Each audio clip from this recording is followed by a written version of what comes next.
BJP प्रवक्ता प्रतुल सहदेव ने India गठबंधन के द्वारा आयोजित उलगुलान रैली को लेकर सवाल उठाते हुए उलगुलान रैली को फ्लॉप शो करार दिया। उन्होंने कहा कि सीएम चंपई सोरेन को मंच पर सही जगह नहीं मिली, रैली में मारपीट हुई। देखिए, कल की जो रैली हुई थी, जिस तरीके से इसकी ब्रांडिंग की गई थी कि उलगुलान रैली है, ये अस्मिता की लड़ाई की रैली है, ये संविधान बचाने की रैली है, ये लोकतंत्र बचाने की रैली है, और ये तमाम बड़े बड़े तरीके से ब्रांडिंग करके इन्होंने जो नैरेटिव तय करने की कोशिश की थी, कल वो पूरा टाइम फेस हो गया। पहले झारखंड मुक्ति मोर्चा ने कहा था, साहब ये हमारी रैली है, हेमंत सोरेन जी को जेल भेजने के खिलाफ ये झारखंड मुक्ति मोर्चा की रैली है जिसमें बाकी सब अतिथि आएंगे, लेकिन ये रैली में जेएमएम की रैली से कब इंडी गठबंधन की रैली का स्वरूप ले लिया, ये हमारी भी समझ से परे है। और कल की जो रैली थी, हम मानते हैं वो सिर्फ और सिर्फ परिवार तंत्र को बढ़ाने की रैली थी, एक नेता को प्रोजेक्ट करने की रैली थी। कल जिस तरीके से सेंटर स्टेज पर कल्पना सोरेन जी बैठी रही, मुख्यमंत्री चंपई सोरेन जी जिस समय रैली में बोलने के लिए खड़े हुए, तो उनको जो मंच पे स्थान मिलना चाहिए था, जो उचित स्थान मिलना चाहिए था मुख्यमंत्री के नाते, वो उचित स्थान ना तो बैठने के समय मिला और उनको बोलने का मौका भी उस समय दिया गया उनको और खड़गे जी को, जब अधिकांश कुर्सियां जो है वो खाली हो गई थी। और कितने बार आपने ऐसा देखा होगा कि जिस तरीके से मुख्यमंत्री चंपई सोरेन को ये बार बार एक नैरेटिव रचा जा रहा है कि कांग्रेस के उपचुनाव के बाद प्रदेश को एक नया लीडर मिलेगा, कहा तो ये कांग्रेस जीतने नहीं जा रहे, लेकिन जिस तरीके से एक आदिवासी मुख्यमंत्री जो सोरेन परिवार के बाहर का है, उसको कल अपमानित किया गया। क्या नारे लग रहे थे साहब? शिबू सोरेन जिंदाबाद, ठीक है साहब, गुरु जी है, हेमंत सोरेन जिंदाबाद, कल्पना सोरेन जिंदाबाद। क्या आप में से किसी ने भी सुना कि वहां पे दुर्गा सोरेन, जिन्होंने झारखंड मुक्ति मोर्चा की स्थापना में महती भूमिका निभाई थी, स्वर्गीय दुर्गा सोरेन जी की स्मृति में नारे लगे? क्या आपने सुना ये निर्मल महतो की स्मृति में नारे लगे? क्या आपने सुना मुख्यमंत्री रहते चंपई सोरेन जी के समर्थन में गगन भेदी नारे लगे हों? या आपने विनोद बिहारी महतो के बारे में सुना? ये पूरे तरीके से कल्पना सोरेन जी को प्रोजेक्ट करने और प्रदेश की जनता को, देश की जनता को ये दिखाने की कोशिश की कि देखिए अगले मुख्यमंत्री के रूप में कल्पना सोरेन जी को हम प्रोजेक्ट कर रहे हैं। तरीके से इन्होंने बचाया, वो तो किसी से कल छिपा नहीं था।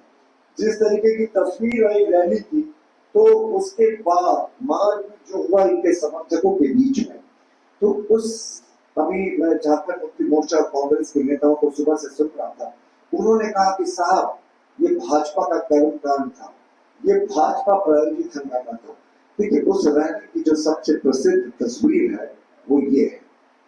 इस तस्वीर में आप देखेंगे कांग्रेस के एक बड़े नेता और राष्ट्रीय जनता दल के भी चतरा के एक बड़े नेता, एक को कुर्सी से पीट रहे हैं, दूसरा लाठी से पीट रहा है।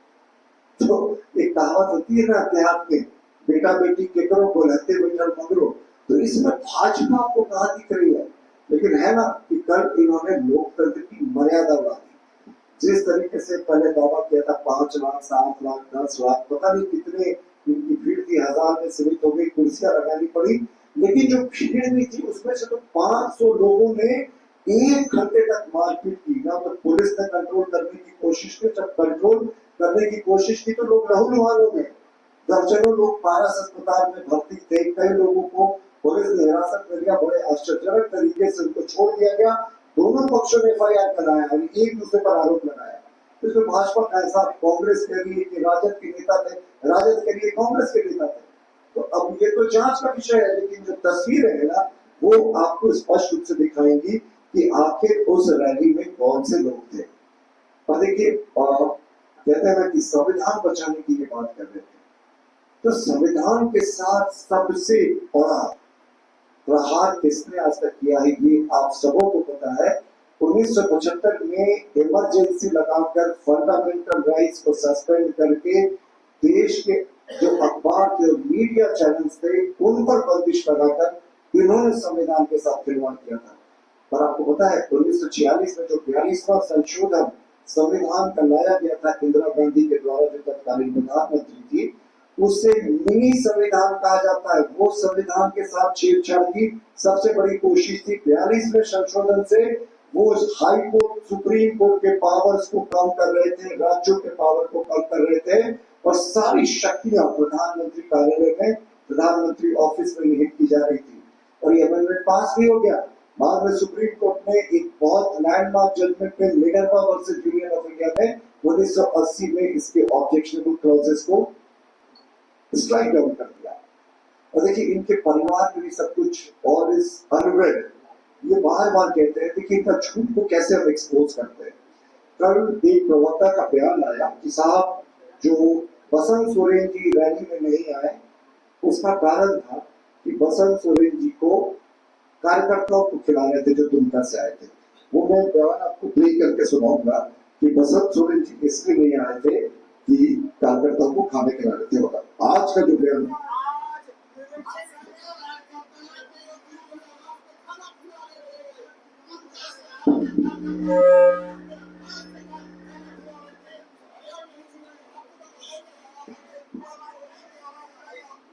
आपने सुना ना, वो कह रहे थे कि दुमका से आए कार्यकर्ताओं को खाना खिला रहे थे। और अब एक दूसरा वाइट देखिए,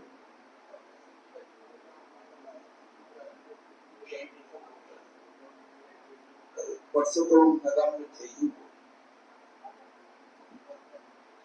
एक इनके प्रवक्ता कह रहे हैं कि डिहाइड्रेशन हो गया था, एक इनके प्रवक्ता कह रहे हैं कि कार्यकर्ता को खाना खिला रहे थे।